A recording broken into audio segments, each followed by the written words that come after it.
It was the Roaring '20s.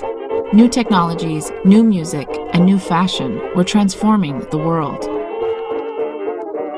Radios and telephones made the world smaller.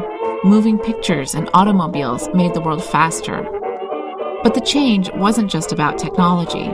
It would also be about values. And nowhere were the values being challenged more than by the king and queen of Afghanistan.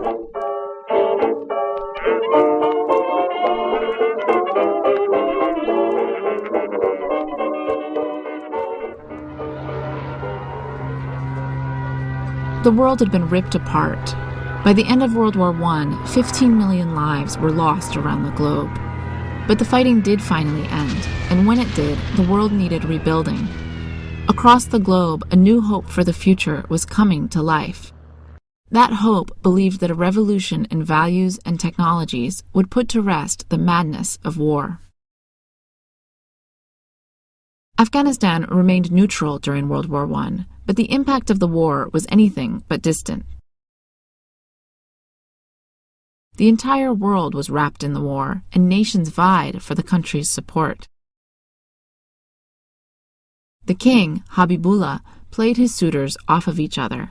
But only a few months after the armistice, King Habibullah was assassinated. In February 1919, his third son, Amanullah, took the reins. Amanullah understood that the world was being radically transformed, and he knew that Afghanistan could take a prominent place in the new order if the country underwent quick and serious changes. He sought guidance from Mahmoud Tarzi, an Afghan intellectual who had once been exiled and had lived abroad in Turkey and Syria. He, during his exile, had lived in the Middle East and had been very influenced by movements in the Middle East for modernization, for trying to decolonize the Middle East, to bring Islam into a new renaissance, a new period of flowering, intellectually and politically, that looked to, it was a movement that looked to indigenous roots, to Islam itself, as an example for education, modernization, and reform. This new interpretation of Islam was being embraced by elites across the Muslim world. They believed that a modernized Islam could coexist with westernization, allowing Muslims to excel in the 21st century. Tarzi provided Amanullah with intellectual inspiration for a new Afghanistan. He also provided the king with a wife. Amanullah fell in love with and married Tarzi's daughter, Soraya. She was herself educated, and they had a marriage that, by all accounts, and from all evidence that we have, was a real romantic love affair. You see in the archive photographs of Amanullah and Soraya that in a very romantic poses, and with Soraya's hair down, dancing, very intimate photographs for the time. Together, the new king and queen set out to transform Afghanistan. Over the next decade, they built schools, started an air force, established a national bank and a national currency. They supported education of all sectors of society, including women and nomads.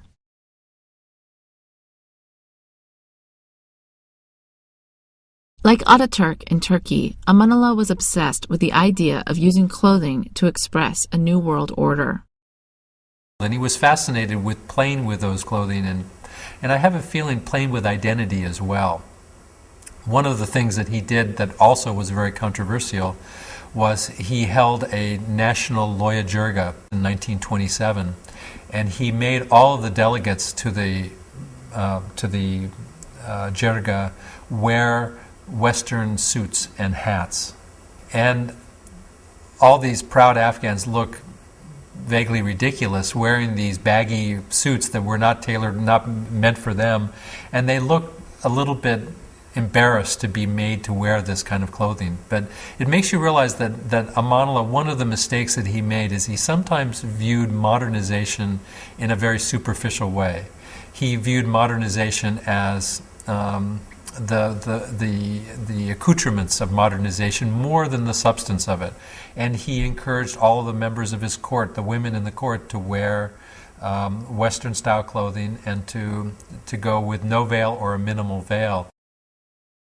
At a public function, Amanullah denounced the veil, saying that nowhere did Islam require women to cover themselves. Soraya responded by ripping her veil from her face, as the wives of other officials soon followed suit. Soraya knew that her clothing was being watched by her entire country, and she wanted to make a statement. Soraya was the first, or one of the first, women to wear Western clothing outside the palace, in public places. And she would make concessions, certainly, to local norms and expectations, including she would wear a veil of a sort, but it was a very light veil that you could see through and attached to a flapper hat, a very 20s style fashion. And so she would make certain concessions, and within the boundaries of Islam, she was dressing appropriately. She was covering her hair, she was covering her arms up to her wrists, she was covered to her ankles, although she also sometimes wore stockings. But they were always pushing the boundaries of fashion. But together, the king and queen's changes appeared to be too much, too fast. For many critics in the country, the symbols of change were becoming more troubling than the change itself. The clothing and lifestyle of the royal couple was becoming a flashpoint for opposition to Amanullah. The more gradual, more incremental reforms that he also was backing, which could have resulted in positive change in Afghanistan, got bowled over by the opposition to these symbolic, relatively unimportant reforms. And so I think that that was one example of the kinds of mistakes, not only Amanullah, but that all reformers in Afghanistan have tended to make.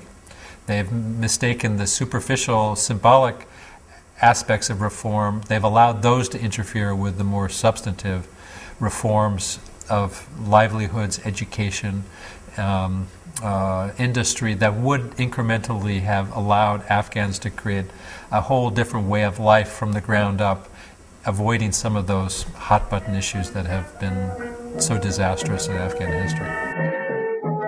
In 1927, Amanullah and Soraya went on a tour to Europe, where they were the darlings of the political and intellectual circles.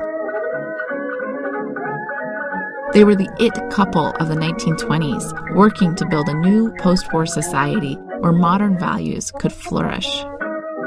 But at home, they were not as popular. While they were away, opposition to their reforms mounted. By 1929, an uprising led by Habibullah Kalakani broke out in Jalalabad, and the couple was forced to abdicate the throne. They lived the rest of their lives in Europe. The Roaring Twenties and all of their optimism had come to an end.